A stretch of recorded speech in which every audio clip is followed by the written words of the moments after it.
जालन्यामध्ये गोंदेगावमध्ये आलेलो आहे. बरोबर ना दादा?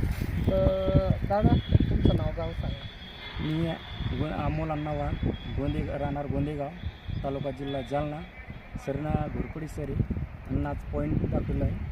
इथं पॉईंट सहित सांगितलं दगडाखाली. तर हा दगड काय आम्ही ठेवलेला नाही, बरोबर आहे ना? हां, दगड आणि पाहिला. हा पॉईंट मी कुठून सांगितलं? हा, त्या बोरीजवळ. ते बोरीचं झाड पलीकडे वावर आहे. हां, त्या बोरीच्या झाडावर. वावराच्या पलीकडे, याच्या पलीकडे, या बांधाच्या पलीकडे वावर आहे.